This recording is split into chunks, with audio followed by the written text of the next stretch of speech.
জুলাই আগস্টের গণ অভ্যুত্থানের ছবি দিয়ে প্রদর্শনী শুরু হয়েছে রাজধানীতে। ছাত্র জনতার উপর আওয়ামী লীগ সরকারের হামলা, গুলিবর্ষণ, নারকীয় হত্যাযজ্ঞ এবং ৫ আগস্টের বিজয়ের ছবি স্থান পেয়েছে এতে। সোমবার বিকেলে এই প্রদর্শনীর উদ্বোধনী অনুষ্ঠানে সবাইকে গণ অভ্যুত্থানের আকাঙ্ক্ষা ধরে রেখে সবসময় বাক স্বাধীনতা নিশ্চিতের আহ্বান জানালেন সাংবাদিকরা। জুলাই আগস্টের আন্দোলনে শহীদ হন প্রায় ১৫০০ মানুষ।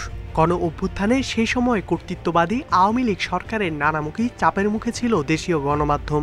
তখন গুরুত্বপূর্ণ ভূমিকা পালন করেছে আন্তর্জাতিক গণমাধ্যমগুলো।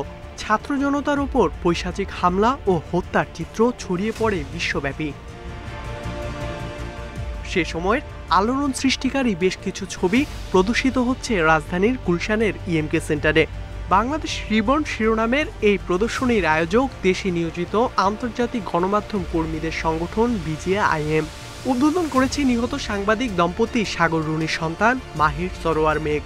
খারাপ যে খারাপকে খারাপ বলতে পারবে না, যে ভালোকে ভালো বলতে পারবে না, উনি একটা মানুষও না, প্লাস উনি একটা জার্নালিস্ট হয়ে থাকে জার্নালিস্টও না। আমাদের এই জুলাই যারা দেখেছেন, জুলাইয়ের যে ঘটনাগুলো যারা চোখে দেখেছেন, যারা ফেসবুকে দেখেছেন বা টেলিভিশনে দেখেছেন তাদের কথা বলবো না, যারা চোখে দেখেছেন তাদের ভেতরে তাদের ভাবনাগুলো সাধারণ মানুষের সাথে মিলবে না। জুলাই আগস্টে মাঠ পর্যায়ে সাংবাদিকদের ঝুঁকি ও চ্যালেঞ্জের কথা উঠে আসে আলোচনায়। ভবিষ্যতে এমন ভয়ঙ্কর দিন যেন আর ফিরে না আসে, সেই প্রত্যাশাই সবার। রিক্সাটা না ঢুকতে দেওয়ার পরে ওই যে ঢুকতেছিলাম তখন ছবি তুলছিলাম, তখন আমাদের প্রায় ১৫-২০ জন ঘিরে ধরে যে আপনারা মানে গালিগালাজ করে, এবং এক পর্যায়ে আমার সাথে রাজু ভাই আছে, রাজু ভাইকে ওনাকে রড দিয়ে বাড়ি মারে, বাড়ি মারার পর উনি এখানে রাস্তায় পড়ে যায়, আরেকজন এসে ওনাকে লাথি মারে।